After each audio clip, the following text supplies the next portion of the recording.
안녕하세요. 사사이 사람 사는 이야기 오늘의 사연입니다. 안녕하세요. 저는 40대 후반 이정수라고 합니다. 저는 사실 첫 결혼에 실패한 후 그 그늘에서 빠져나오지 못하고 있었어요. 결혼보다 힘든 게 이혼이라고 하더니 그 말이 맞더군요. 하지만 지금은 그 누구보다 행복하게 지내고 있습니다. 다른 곳에서는 말하지 못한 제 이야기를 이곳에 풀어볼까 합니다.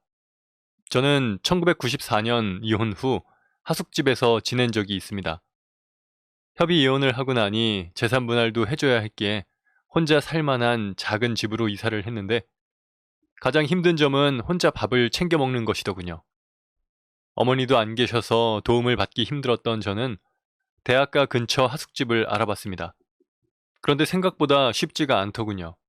하숙집에 지내는 사람들은 주로 학생이었는데 갑자기 40대 남성이 하숙을 하고 싶다 하니 학생들에게 방해가 될 것 같다며 안 받아준 곳이 대부분이었습니다. 그래도 부지런히 발품을 판 덕인지 자상한 주인 아주머니를 만나 들어가게 되었죠. 힘들게 입주한 하숙집 아주머니의 손맛은 꼭 돌아가신 어머니의 손맛 같았습니다. 그 시절엔 하숙집 아주머니를 다들 어머니라고 부르곤 했죠. 그렇게 어머니 덕분에 저는 매일 맛있는 밥을 먹으면서 잘 지낼 수 있었습니다. 같이 지내는 학생들은 생활 패턴이 달라서 딱히 마주치는 일도 없었어요. 부모님이 돌아가신 데다가 이혼까지 해 가족이 없던 저는 다정하게 대해주시던 하숙집 아주머니를 정말 친어머니처럼 생각하게 되었습니다.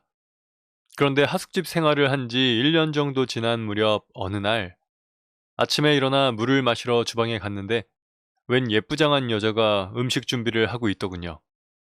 저는 처음에 새로 들어온 하숙생인 줄 알았죠. 대수롭지 않게 넘긴 후 물을 마시려고 했더니 그 여자가 저에게 말을 걸었습니다. 안녕하세요. 저는 하숙집 사장님 딸이에요. 어머니가 건강이 안 좋아지셔서 제가 당분간 음식도 하고 관리도 해야 할 것 같아요. 앞으로 잘 부탁드립니다. 아, 네. 안녕하세요. 저는 이정수입니다. 어머니는 많이 편찮으신가요? 요즘 기력이 떨어지셨는지 힘들어 하시네요.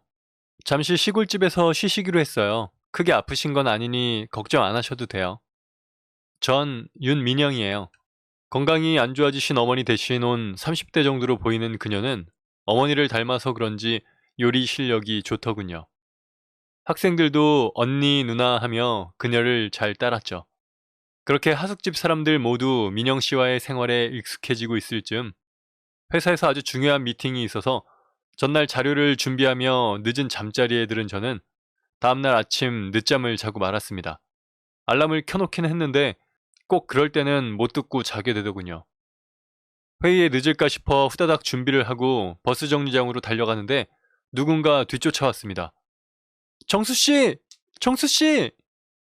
누군가 제 이름을 크게 부르길래 뒤돌아보니 민영씨가 저를 따라 뛰어와서는 제 넥타이를 내밀더군요.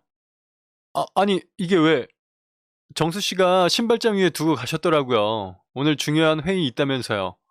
저에게 넥타이를 건네주는 그녀는 숨을 헐떡이며 말했습니다. 하지만 저는 한 손에는 서류 뭉치와 다른 손에는 가방을 들고 있었죠. 그 모습을 본 민영 씨는 웃으며 손수 넥타이를 메어주었습니다. 민영 씨와 오가며 이야기를 나눈 적은 있었지만 그렇게 가까이서 본 건 처음이었어요.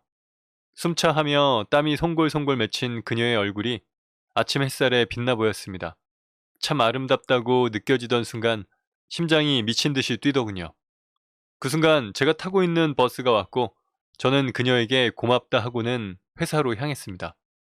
그날 그녀 덕분인지 발표는 무사히 끝났고 이래저래 기분이 좋아진 저는 집으로 가는 길에 그녀에게 줄 손수건을 샀습니다.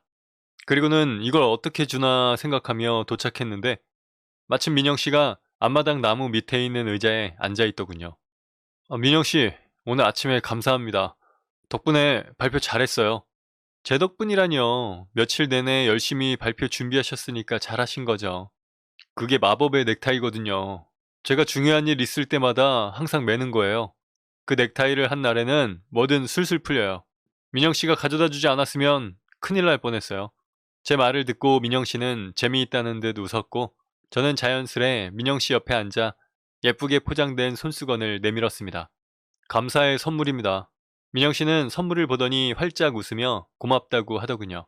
그날 민영 씨와 저는 이런저런 이야기를 나누게 되었습니다. 그런데 정수 씨는 아내랑 왜 헤어지셨어요? 저는 전철을 운명이라고 생각했는데 그 사람은 아니었나 봐요. 누구 잘못이라기보단 너무 성급하게 결혼했던 것 같아요.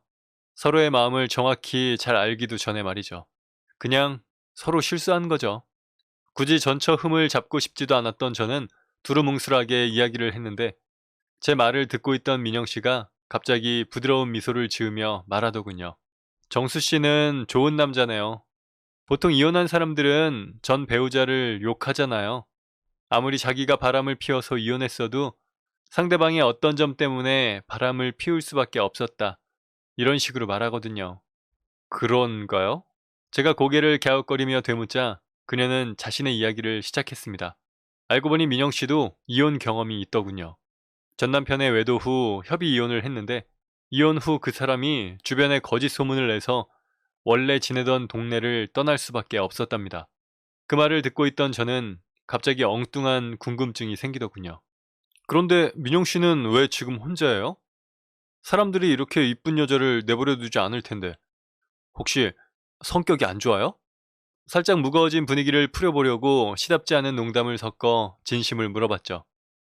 네? 그럼 정수 씨도 성격이 이상해서 혼자인 거예요? 농담이에요. 예쁘고 요리도 잘하고 뭐 하나 흠잡을 곳이 없는 민영 씨가 혼자 있는 게 이해가 안 가서요. 별다른 이유는 없어요. 아직 기회를 못 만나서 그런 걸 수도 있고요. 그럼 나에게 그 기회라는 게 찾아오면 네? 혼잣말이었어요. 그 뒤로 그녀와 급속도로 친해졌습니다. 예전에는 인사만 주고받는 정도였는데 마주치면 대화하는 시간이 길어졌죠. 퇴근하고 오면 같이 산책도 하고 주말에는 심심하다는 핑계로 영화를 보러 가기도 했습니다. 그리고 가끔 밤에 담배 피러 나와 있으면 민영 씨는 몸에 해롭다며 잔소리를 하기도 했어요. 그렇게 듣기 좋은 잔소리는 처음이었습니다. 심지어 아침에 출근 준비가 바빠서 아침을 못 먹게 되면 그녀는 간단히 먹을 수 있도록 샌드위치를 만들어주기도 했습니다. 제 눈에 그런 그녀가 너무나도 예뻐 보였어요. 아침에 일어나서 얼굴이 팅팅 부어 있어도 머리 한쪽이 잔뜩 눌려 있어도 모든 모습이 예뻐 보이더군요. 그렇게 저는 스스로 민영 씨 일을 돕기 시작했습니다. 음식물 쓰레기는 제가 가져다 버릴게요. 이리 주세요. 민영 씨 손에 냄새라도 배면 어떡해요. 어머, 정말요? 감사합니다. 그럼 저는 분리수거 해야겠네요. 이렇게 어두컴컴한데 밖에 나가서 분리수거를 한다고요? 위험해요. 그것도 제가 할게요. 왠지 민영 씨가 힘든 집안일을 하게 놔둘 수가 없더군요. 그래서 집에 있을 때면 제가 나서서 쓰레기도 버리고 설거지도 했습니다. 물론 학생들에게 깨끗이 쓰라는 잔소리도 했죠. 이제 제법 친해진 학생들은 부부놀이 하냐며 놀리기도 했지만 저는 그저 행복했습니다. 그렇게 민영 씨와 즐겁게 지내고 있는데 갑자기 지방 발령이 났죠. 말로는 6개월이라고는 하지만 그렇게 내려갔다가 2년 만에 돌아왔던 정 과장님도 있기에 갈 수 없다고 어필했습니다. 보통 지방 발령은 미혼인 직원들이 갔는데 왜 나한테? 하는 생각을 하던 찰나 따지고 보면 저도 이제 돌아온 싱글이더군요. 결국 회사를 그만둘 수도 없던 저는 지방 발령을 받아들일 수밖에 없었죠. 그렇게 민영 씨와 헤어져야 하는 상황이 만들어졌습니다. 한참 잘 되고 있던 상황이라 이렇게 헤어지면 마음까지도 멀어질 것 같아 불안하기만 하더군요. 그렇게 혼자 고민하다가 하숙집에 오기 전까지 미술학원을 운영했다는 그녀에게 미술관에 가자고 했습니다. 그리고 주말에 그녀와 미술관에 갔더니 그녀는 여러 가지 작품을 보며 매우 행복해 하더군요. 하지만 그녀와는 반대로 제 머릿속은 여러 가지 생각으로 복잡하기만 했죠. 그렇게 한참을 구경한 뒤 미술관을 나온 우리는 산책을 했습니다. 그리고 그 순간 저는 그녀에게 용기 내서 말을 했죠. 민영 씨, 사실 저 지방 발령이 났어요. 적어도 6개월은 있어야 하고 길면 2년이 걸릴 수도 있을 것 같아요. 그래요? 그렇구나. 어쩔 수 없는 일인데 좀 아쉽네요. 당황했는지 뜸을 들이며 말하다가 애써 미소를 짓는 그녀의 표정 속에는 저와 마찬가지로 진한 아쉬움이 묻어져 나오는 걸 느낄 수 있었습니다. 기다려 줄래요?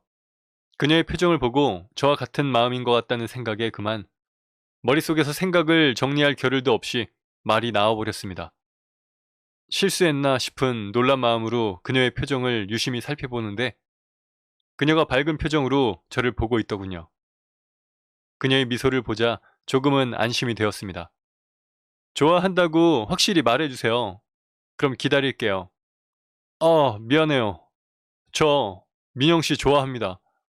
그날 이후로 쭉 민영 씨가 좋아졌어요. 꼭 민영 씨에게 돌아올 테니까 기다려줘요. 비로소 그녀가 활짝 웃으며 말했습니다.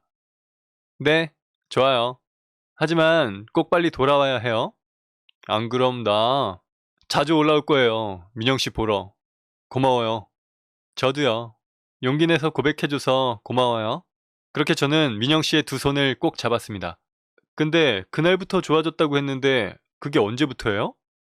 혹시 처음 봤을 때부터예요? 아니요. 어, 당연히 처음 봤을 때부터 미인이라고 생각은 들었어요. 사실 그날 넥타이를 전해주러 뛰어온 그녀가 가쁜 숨을 몰아쉬며 땀을 흘리고 있으면서도 저를 보고 환하게 웃어주던 그때라고 말해주고 싶었지만 그 모습은 그냥 제 마음속에 새겨두고 싶었습니다. 그보다 우리 맛있는 거 먹으러 가요. 제가 쏠게요. 뭐예요? 얘기하다 말고. 말해봐요. 그냥 둘러댄 거예요? 둘러댄 거 아니에요. 하지만 비밀입니다. 그날 이후 저희는 연인이 되었습니다. 그렇게 지방으로 내려간 저는 1년 후 다시 돌아올 수 있었고 누구보다 나를 반겨주던 그녀에게 바로 청혼을 했습니다. 그 후 이미 어머니셨던 장모님은 진짜 저의 어머니가 되셨고 그 뒤로 10년간 더 운영하셨던 하숙집은 이제는 추억 속에 묻어둔 채 새로운 건물을 세워 1층에는 아내와 어머니가 카페를 운영하고 있네요. 저는 아직도 아내와 나와 어머니를 만나게 해준 그때의 하숙집을 앨범 속의 사진으로 영원히 함께 간직하고 있습니다. 이제는 추억이 되어버린 하숙집에서의 시작된 안정적인 생활 덕분인지 이제 회사에서 무사히 부장의 자리에까지 오른 저는 지금도 아내가 만들어주는 음식과 비엔나 커피가 가장 맛있네요. 오늘도 우리 미녀 카페 사장님의 마감을 도와주러 가봐야겠습니다. 오늘은 가슴속에 있는 추억의 한 페이지를 열어보시면 어떨지요? 지금까지 제 이야기를 들어주셔서 감사합니다. 네, 오늘 사연은 여기까지입니다. 사람 사는 이야기 채널 구독과 좋아요, 알람 설정 부탁드립니다. 감사합니다.